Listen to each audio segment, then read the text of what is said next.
بسم اللہ الرحمن الرحیم۔ ناظرین گرامی، مسلمانوں کی تاریخ میں ایک عجیب و غریب شخصیت نمایاں ہے جس کا نام قاضی شریح ابن حارث ہے۔ اس شخصیت نے رسول اللہ صلی اللہ علیہ وسلم کے زمانے میں اسلام قبول کیا، مگر اس کی ان حضرت صلی اللہ علیہ وسلم سے کبھی ملاقات نہیں ہو سکی، اس لیے وہ صحابی کا درجہ حاصل نہ کر سکا اور تابعین میں ہوا۔ یہ ایک نہایت قابل شخص تھا، فقہ اور حدیث کا عالم تھا، شعر و شاعری سے بھی شغف تھا۔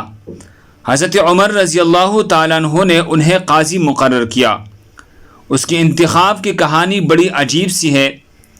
حضرت عمر فاروق رضی اللہ تعالیٰ عنہ جب خلافت کے عہدے پر تھے، آپ نے ایک گھوڑا خریدا، اس کی نقد قیمت ادا کی اور اس پر سوار ہو کر چل دی۔ ابھی زیادہ دور نہیں گئی تھی کہ محسوس کیا کہ جانور میں ایسا نقص ہے کہ جس سے وہ چلنے سے معذور ہے۔ آپ واپس لوٹ کر آئے اور عربی سے کہ جس سے گھوڑا خریدا تھا کہا، لو پکڑو اپنا گھوڑا، یہ تو عیب دار ہے۔ عربی بولا، امیر المؤمنین، میں یہ واپس نہیں لوں گا، میں نے تو آپ کے ہاتھ صحیح سالم فروخت کیا تھا۔ حضرت عمر فاروق رضی اللہ عنہ نے فرمایا، یہ معاملہ یوں تو طے نہ ہوگا، آؤ کسی کو حاکم مقرر کر لیتے ہیں، وہ جو فیصلہ کرے گا تسلیم کر لیں گے۔ عربی نے کہا، پھر ہمارا فیصلہ شریح ابن الحارث کندی کرے گی۔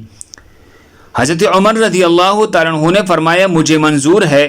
اس کے بعد یہ تنازع شریح بن حارث کے پاس پہنچا، انہوں نے دونوں کی بات غور سے سنی، پھر فرمایا، اے خلیفۃ المسلمین، جب آپ نے گھوڑا خرید لیا تھا اس وقت یہ صحیح حالت میں تھا۔ حضرت عمر فاروق رضی اللہ عنہ نے جواب دیا، ہاں۔ تو شریح بولے، خلیفۃ المسلمین، اگر یہ بات ہے تو یا تو آپ نے جو کچھ خرید لیا ہے اسے سنبھال کر رکھے، ورنہ اسی حالت میں واپس لوٹائے جس حالت میں لیا تھا۔ حضرت عمر رضی اللہ عنہ نے تعجب سے شریح کی جانب دیکھا اور فرمایا کہ آپ کے نزدیک یہی انصاف ہے؟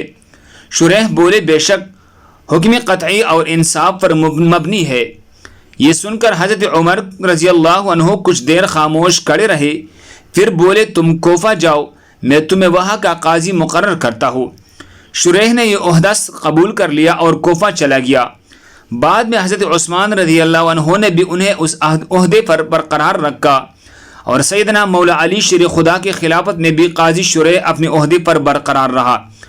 سن 61 ہجری 4 محرم کو ابن زیاد ملعون نے قاضی کوفہ شریح بن حارث سے قتل حسین علیہ السلام کا فتویٰ لیا۔ اس فتوی کے بارے میں محدثین کے دو طرح کی رائے موجود ہے، آئیے تفصیل سے اس کا جائزہ لیتے ہیں۔ حضرت مسلم بن عقیل کی شہادت کے وقت دونوں شہزادگان قاضی شریح کے گھر میں تھے۔ جب اس نے دیکھا کہ ابن زیاد اس شہزادوں کی تلاش میں دیوانہ ہو آگے ہے تو اس کے خوف پیدا ہوا۔ اس نے رات کی تاریکی میں بچوں کو اپنے بیٹے کے ساتھ کوفہ سے باہر بھیج دیا، جو ان معصوم بچوں کو ایک قافلے کا بتا کر وہی ویرانی میں چھوڑ آیا۔ ابن زیاد ملعون نے جب کوفیوں کو امام کے خلاف جنگ کے لیے اکسایا تو سوائے خوارج کی کوفی اس پہل پر تیار نہ تھے۔ ابن زیاد نے قاضی کو کہا، وہ امام کے قتل کا فتویٰ دے تاکہ امام کے قتل کا جواز حاصل ہو سکے۔ قاضی نے بھی اس قدر وزنی کام سے پس پیش کا مظاہرہ کیا۔ ابن زیاد نے قاضی کو 1 لاکھ اشرفی کا لالچ دیا اور 50,000 اشرفی قاضی کے گھر بھجوائی۔ دولت دے کر یہ اپنی اصلی فطرت پہ آ گیا۔ اس نے ابن زیاد کو پیغام بھجوایا کہ میں اس کام کے لیے تیار ہوں، اور میں فتوے میں لکھوں گا کہ فتنہ فساد پھیلانا قتل سے بھی بڑا جرم ہے۔ ابن زیاد تو چاہتا ہی یہی تھا کہ قاضی ایسا کوئی بھی فتویٰ دے دے جیسے لوگوں کو دکھا کر اس قبیح کام پر اکسایا جائے۔ ابن زیاد نے وہ فتویٰ قاضی سے لیا اور پھر اس نے اس فتوے پر شہر کی دوسری بڑی اور زمین فروش ملاؤں سے مہر لگوائی۔ ناظرین، بہت سے مفسرین یہ بھی کہتے ہیں کہ قاضی شریح نے یہ فتویٰ نہ دیا تھا تو بالفرض اگر مان لیا جائے کہ صریح اور واضح طور پر فتویٰ نہیں جاری کیا گیا تھا تو یہ ماننا پڑے گا جس طرح سے قاضی شریح اور ابن زیاد کا تعلق تھا، اور پھر قاضی شریح نے ابن زیاد کے آگے ڈرپوکی، عافیت طلبی، ریاکاری، دو پہلو بازی کرنا اور جھوٹ کا رویہ اختیار کیا ہوتا۔ اس طرح ابن زیاد کا قاضی شریح کے جھوٹے دستخط اور مہر کا استعمال کرنا اس کی کلی باتوں سے نتیجہ گیری اور غلط قیاس کا سمجھنا یا قاضی شریح کا کلی طور پر امام حسین علیہ السلام کے قیام پر سوالات اٹھانا ابن زیاد کے لیے کافی تھا کہ وہ لوگوں کو نواسے پیغمبر کے قتل کے لیے تیار کرے، اور پھر دوسری گندم نما جو فروش بی دین ملاؤں سے اس پر مہرے لگوائی۔ اس لیے اگر یہ مان لیا جائے کہ اس پتوی کے سچے ہونے کی کوئی مضبوط روایت یا سند نہیں ہے تو پھر اس بات پر تو سبھی راوی متفق ہے کہ قاضی شریح بہرحال مولا امام حسین کے ساتھ کڑی نہیں ہوئی۔ یزید کی مذمت تو دور کی بات، اپنے عہدے سے استعفیٰ دینے کی بھی زحمت نہیں کی۔ خانوادہ رسول صلی اللہ علیہ وسلم دن دہاڑے بے دردی سے قتل ہو گیا، مگر قاضی شریح نے بطور چیف جج ایک لفظ بھی نہ کہا۔ ایسا جج جو ذرہ بکتر کا فیصلہ تو یہودی کے حق میں کر دی اور اللہ کے آخری نبی صلی اللہ علیہ وسلم کے آل اولاد کے قتل پر خاموش رہے۔ اس کی قابلیت اور علمیت کس کام کی؟ سانحہ کربلا کے بعد کوفہ کی حالت خراب ہو جانے اور مختلف قیام اور تحریکوں کی اٹھنے کی وجہ سے قاضی شریح تقریباً 9 سال تک اپنے عہدے سے کنارہ گیر رہے۔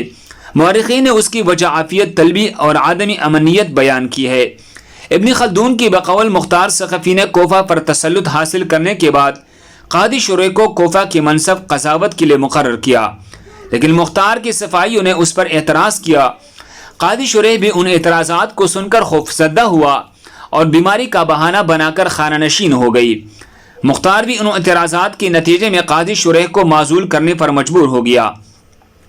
یہ شخص جانتا تھا کہ یہ قیام عارضی ہے اور ان میں مداخلت خطرناک ہے۔ کوفہ میں مختلف حکومتی وشورشین ہوتی رہی، لیکن یہ کسی کا بھی حصہ نہیں بنا۔ بعد میں عبد الملک بن مروان کی حکومت میں دوبارہ کوفہ کا قاضی مقرر ہوا۔